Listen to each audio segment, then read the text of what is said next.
inclusive o gol do Guarani, que é a famosa pane. Não, é um pouco, mas tá tudo que a gente falou tá um pouco interligado, porque assim, a gente volta para a escolha de desenho do time por parte do Fernando Lázaro.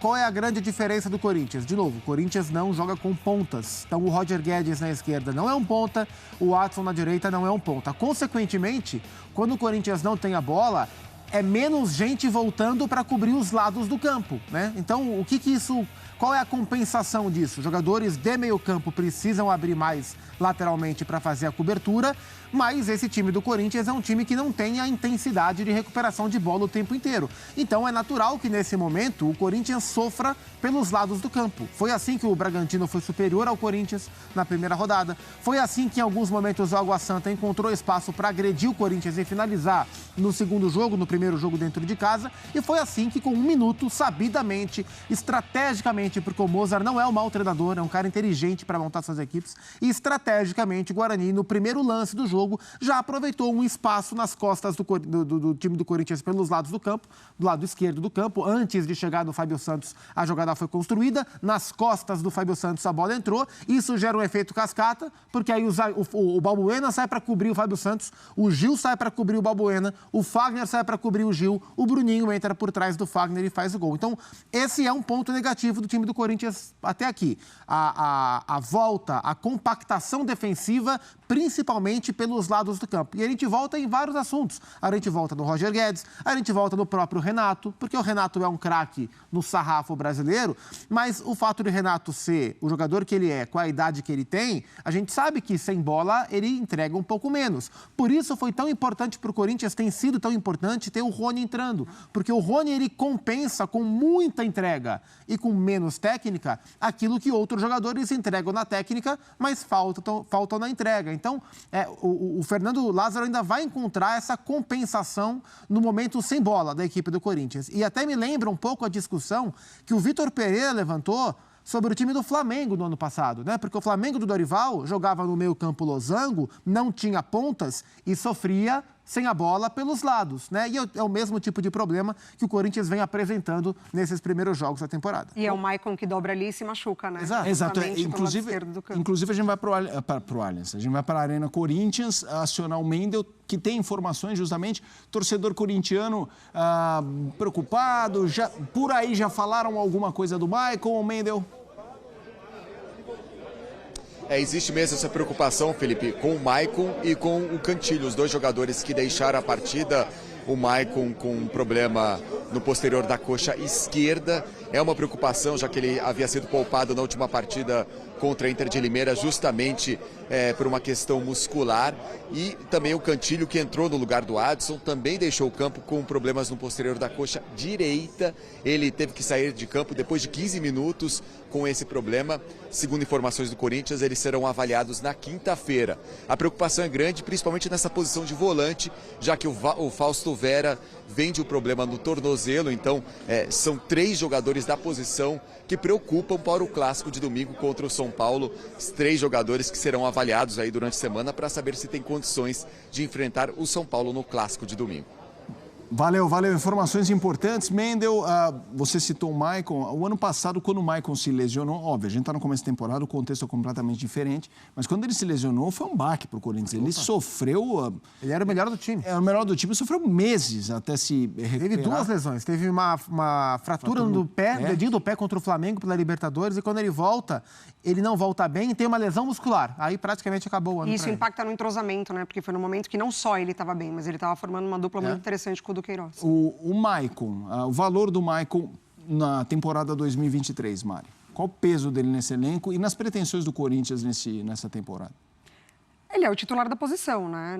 Assim, ele fica também, é mais uma peça do Corinthians que chega o ano passado e o Corinthians também faz um esforço para que ele fique, porque ele é um jogador importante e é o titular da posição dele. Agora, o Lázaro ele tem que encontrar a solução, justamente porque o Fausto Vera também chega muito bem e se adapta muito rápido, também numa necessidade, assim como foi a do Maicon. O Maicon demora um pouquinho mais ali, alguns jogos a mais do que o Fausto Vera, e aí ele também perde o Fausto Vera. Então ele perde 2 jogadores que individualmente não tem peça de reposição. Ele tem outras características dentro do elenco. Como os dois, ele não tem. E aí é muito triste, né? Porque é uma lesão que tira o jogador e aí é um tempo para ele voltar, é um tempo para ele voltar para o ritmo da partida, para ele voltar entrosado no time. Então, para o Corinthians não é uma notícia muito interessante. Até a forma como a gente viu, né? Da lesão. Lesão muscular é chatinha. Não parece uma lesão tão simples. Lesão muscular é chata. O que me chama a atenção é que o Corinthians não consegue ter o Fausto Vera e o Maicon juntos para jogar. Né? Porque quando o Maicon estava jogando bem, o Fausto estava na Argentina. Quando o Fausto chega, ele chega porque o Maicon também se machuca.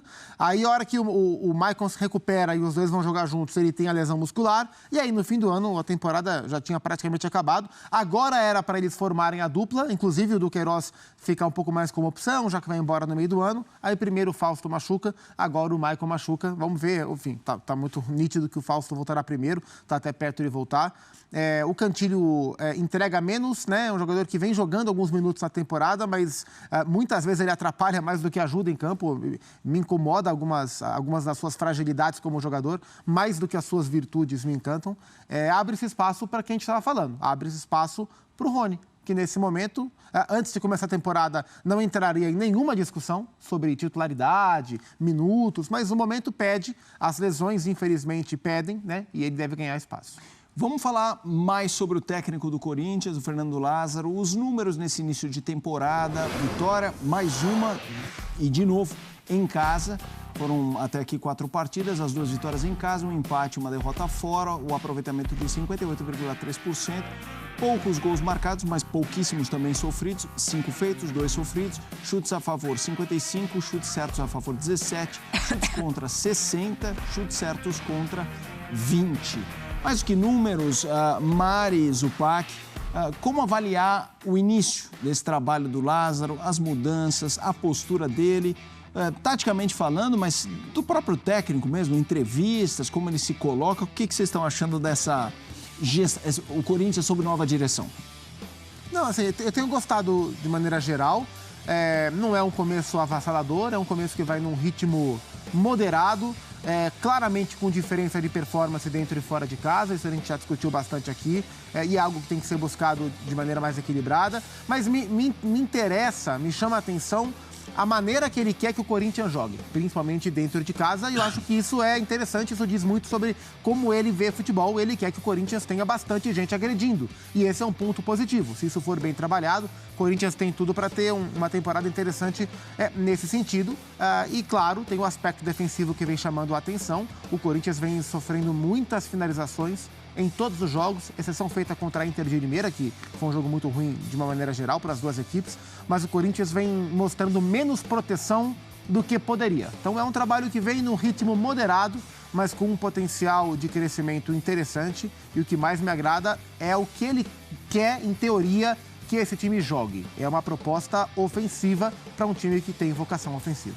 Como todo trabalho, o ideal é o equilíbrio, né? Ele ainda está buscando isso, equilibrar o time. O Mendel trouxe pra gente no pré-jogo a entrevista com um torcedor, e o torcedor falando que não está gostando e mais avaliando o trabalho a longo prazo, preocupado com uma Libertadores, por exemplo. Então, imaginando que talvez perca fôlego aí no meio do caminho, né? Porque campeonato estadual não é muito parâmetro para o restante da temporada. Mas tem me agradado o trabalho dele, tem me agradado muito as coletivas dele, assim. Um cara muito respeitoso, agradece todas as perguntas que são feitas para ele, responde de uma maneira muito coerente, explica realmente e se coloca na condição ali de... entre aspas, um iniciante na carreira, né? Na profissão ali de treinador. Isso eu acho muito interessante e acho legal também o Corinthians dar essa oportunidade, porque a gente só cria bons treinadores a partir do momento que você dá a oportunidade, né? E eu acho que a oportunidade para ele tem encontrado uma forma de retribuir com o trabalho dele. Ele tem uma ideia muito clara do que ele gosta, de como ele gosta de jogar e da forma como ele trata o grupo. Eu acho que ele tem esse diferencial, né, de conhecer o trabalho do Corinthians, de conhecer um pouquinho mais os jogadores a fundo, o trabalho técnico, o trabalho de análise. Eu ainda acho que, obviamente, tem margem para crescimento, claro, né? Nenhum treinador, assim, nem os mais antigos não teriam margem para evolução. Eu acho que ele vai encontrar algumas dificuldades que são dificuldades da profissão. Já está perdendo atleta importante, vai ter que lidar com isso, vai ter que colocar alguém de confiança no lugar, vai ter que lidar com a torcida que não vai gostar de uma ou outra escolha. Mas tem me agradado a forma como ele consegue, das mesmas peças do ano passado, dar a cara dele e modificar algumas coisas no Corinthians, seguindo muito a lógica do que ele gosta. Ele vai ter esse primeiro grande teste no domingo contra o São Paulo, exato, porque vai colocar, vai testá-lo em duas situações que até agora o Corinthians não saiu bem, que é jogo fora de casa e contra um time de primeira divisão de Campeonato Brasileiro. Aconteceu isso na primeira rodada, o Corinthians era o primeiro jogo, é bem verdade, mas o Corinthians foi muito mal contra o Bragantino e perdeu, então agora ele vai ser confrontado com tudo isso, mais o elemento rivalidade. E aí a gente vai ficar curioso para ver se as virtudes que o Corinthians mostrou nos dois jogos em casa, principalmente, que foram os dois jogos com o time titular, né, Água Santa e o jogo de hoje, se o Corinthians vai conseguir mostrar essas mesmas virtudes num enfrentamento muito maior, que é contra o São Paulo, e se os problemas que a gente viu nesses jogos, como eles serão maximizados contra um adversário que vai explorar muito mais. E conhecendo o Rogério como a gente conhece, ele é um cara muito atento ao time adversário, como esse time adversário joga, ele claramente vai explorar. Então eu não tenho nenhuma dúvida que o São Paulo vai explorar, quando o Corinthians perder essa bola, os lados do campo, porque o Rogério vem tentando fazer isso com o São Paulo. Com o Wellington Rato de um lado, com o David do outro, ele com o Wellington subindo, mercado, Pedrinho, né? quando ele entra. E ele vai explorar isso ali. Então, como o Corinthians vai reagir a esse tipo de adversário com esse tipo de proposta, esse vai ser o verdadeiro primeiro grande teste do Fernando como técnico do Corinthians. E eu acho importante, até seguindo nesse tema, porque a gente sabe que, embora o Lázaro, nos poucos momentos que ele teve como interino, o retrospecto era muito bom, quando assume como efetivado a torcida, quando não é um figurão, é um cara novo, num time gigante como o Corinthians, a palavra talvez não seja... Não, acho que dá para usar desconfiança. É o pé atrás. A torcida fica assim, vamos ver. Vamos ver no que dá. É isso. Ele tem que provar todo o jogo. Sim. Quanto esse início de trabalho, não estou dizendo que está deixando o Corinthians, uau, pintou, mas, pô, legal. Mas, ao mesmo tempo, quanto esse jogo com o São Paulo pode fazer voltar 3 casinhas? De um Corinthians que... Esqueçam o Lázaro, vem sofrendo no Morumbi. Assim como o São Paulo sofre em Itaquera, no Morumbi os últimos resultados não foram bons. A última vitória foi em 2017? Eu acho que foi. Paulista de 2017? 17, isso mesmo. Paulistão, Seis temporadas. E caso aconteça a derrota, também tem a forma, né, como ela acontece. Então, acho que também passa por isso, né? Como que o Corinthians vai encarar e disputar esse clássico. O resultado, ele vai ser uma consequência do que acontecer dentro de campo. Para o torcedor, eu não tenho nenhuma dúvida que um revés no clássico vai fazer o Fernando andar casinhas para trás nessa avaliação do...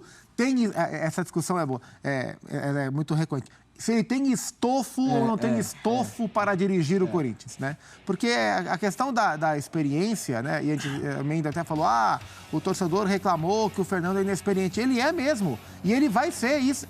Essa é a única questão que é imutável. O Fernando vai ser inexperiente nesse trabalho. Não tem como mudar. O tempo não vai correr. Então, ele pode ser um bom inexperiente, um mau inexperiente, um sortudo, um azarado, um vencedor, um perdedor. Mas ele será um inexperiente. E ele sabe disso mais do que ninguém. Então, para o torcedor, um revés no clássico vai aumentar essa desconfiança. Mas para o trabalho, isso não pode ser determinante, isso seguramente não será. É o primeiro clássico dele como técnico do Corinthians e é a chance de fazer a equipe mostrar um pouco mais fora de casa. Imagino que pela primeira vez no campeonato ele vai com o seu time titular para um jogo fora de casa, né? Porque contra o Bragantino ele teve problemas para escalar e contra a Inter de Limeira o Corinthians fez a opção de preservar alguns jogadores para o jogo de hoje. E imagino que ele vai tentar... Claro, tem os lesionados, né? Nem tanto mas na teoria ele vai colocar em campo o time titular que ele tiver disponível para o clássico contra o São Paulo, imagino eu. Um assunto que a gente já tratou aqui só desde 2017 é aquele jogo do Rodrigo Caio, né? O jogo do Rodrigo Caio, do jogo, do cartão e tal, o Rodrigo fez gol. Primeira semifinal do Paulista. Isso. Mari, a gente já conversou aqui, mas pegando esse gancho é bom te ouvir até para dar um frescor novo nesse debate. Por que o Corinthians, até pegando o gancho do São Paulo, que vai jogar fora de casa, esse Corinthians, e não é de hoje, nos últimos anos, mas o ano passado também a gente mostrou os números, a disparidade de números de jogar em casa e jogar fora, ok, todo time vai jogar melhor em casa, mas a do Corinthians você pegar a tabela do Brasileirão, assim, ele é top 4 mandante e Z4, não é Z4, mas belisca o Z4 como visitante.